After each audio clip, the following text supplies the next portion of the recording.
So here is Harbor Freight's new Predator 1400 starting watts, 1100 running watts portable compact generator. This is brand new to Harbor Freight as of April 2021. I'm pretty excited about it. It boasts a quieter operation, more fuel efficiency. It has a carbon monoxide detection system. All right, I removed the contents of the box. It's pretty simple. You've got the generator itself. Really nice looking. Not that matters though. We'll see how it actually functions in a minute. So there's a quick one of the generator. We'll look more at that. With it, you have basically a 12 volt cable here. So there is a 12 volt out port. This would let you like charge a battery or something else. Spark plug, a replacement tool, a funnel, and the manual. So pretty simple. That's what's in the box. All right, we'll look at the generator here in a little bit more detail next. Okay, well let's take a quick look at the generator itself and the controls on it. So it has the run start mode here, probably the choke there, and then pull string here, and then they have a engine on-off switch here. So it also looks like, and I'll show you this later, access panel here on this side. One screw pops off. Okay, now moving around, if we look at the back side of it here, here's where our ports and plugs are. I'll give you a second to just take a look there. So you've got an overload indicator here. Also a low oil indicator, that's nice. Here's the AC power plugs. USB ports. This is a new one for Harbor Freight. The Predator 2000 does not have this. So there's a 1 amp and a 2.1 amp plug. There's also, and by the way, the weatherproof covers are nice.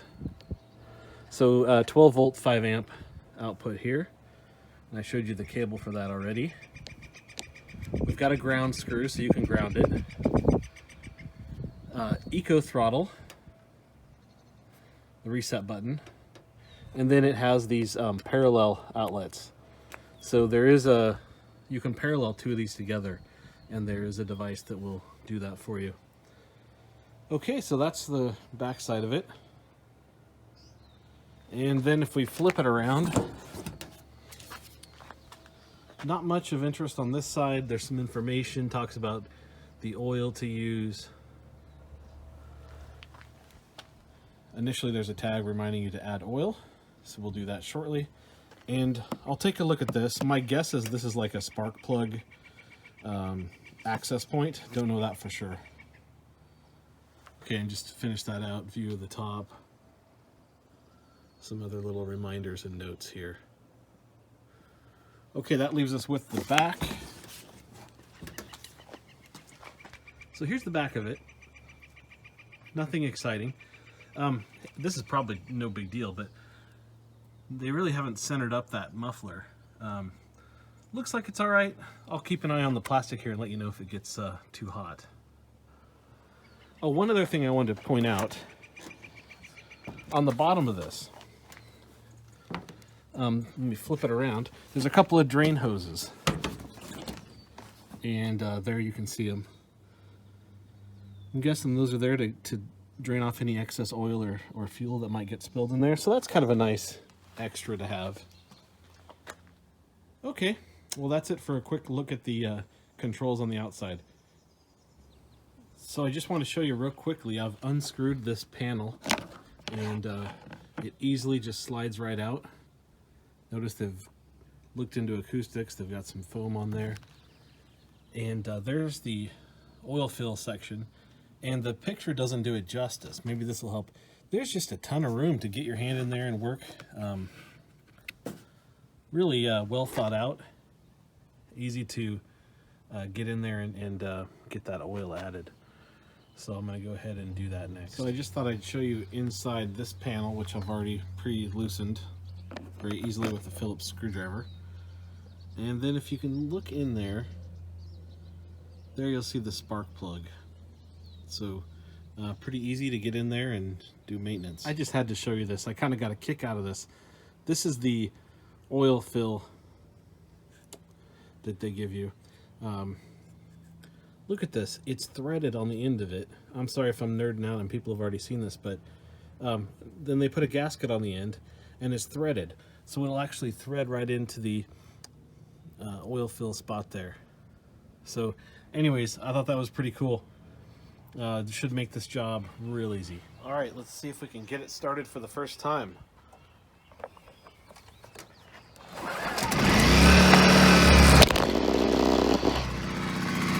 don't know if you saw that, but that was a one-pole start. Very first start up with one pole. And they say this generator is quiet, and it sure is. And puts it back behind the muffler, and here you go.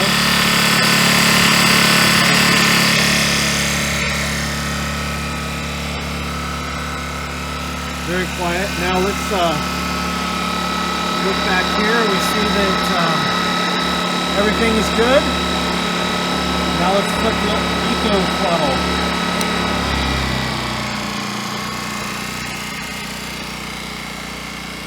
That is super quiet for a 1400 peak, 1100 sustained generator. Not bad at all.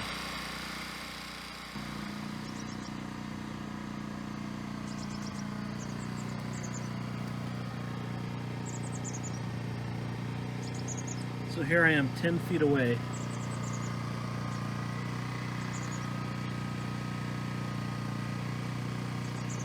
Just trying to give you an idea of how quiet it is.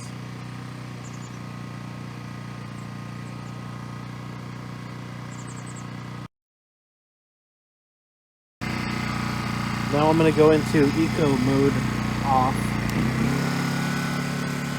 So I've turned off eco mode and we'll take a look again. Right at the 10-foot mark. And we'll get a decibel reading here. Okay, we're at 10 feet. And I have switched out generators. So here, the generator on the right is on. That's the Predator 2000. So I'm going to be quiet here in a second and let you listen to it and compare it side by side. Here we go.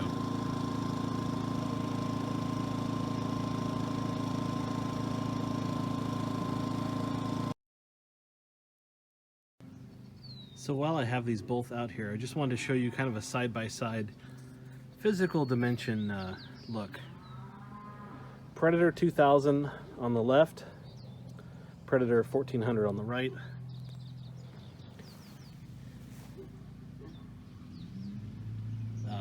Predator 2000 is quite a bit bigger, quite a bit heavier, but not that much if you're throwing it in the back of a pickup truck.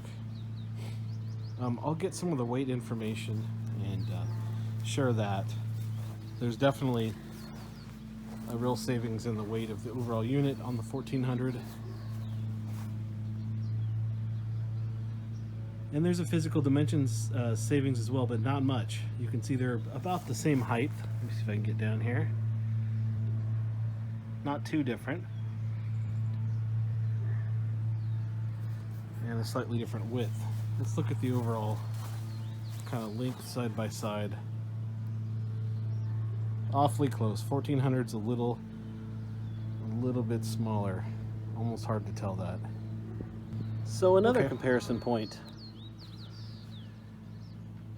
In terms of ports, the 2000 has 2 AC ports. So does the Predator 1400. They both have a 12 volt out. The 12 volt out is rated at 8 amps on the Predator 2000 and only 5 amps on the Predator 1400. They both can do parallel outs. They both have eco modes. They both have a ground, overload reporting, low oil reporting, they both have. Predator 1400 adds USB ports. If that's important to you, it's there. Also, the Predator 1400 has the semi-weatherized back end, so it does have rubberized covers over the outlets on the back. That is kind of nice. I wouldn't say it's waterproof by any means, probably not even fully water resistant because the switches are still exposed, but definitely a step in the right direction. A couple other things. Both of them have caps that let you control the air opening, so whether they can breathe or not. The Predator 2000 has a single knob that you turn. There's no choke. So you have a run position, start position, and you have a off position.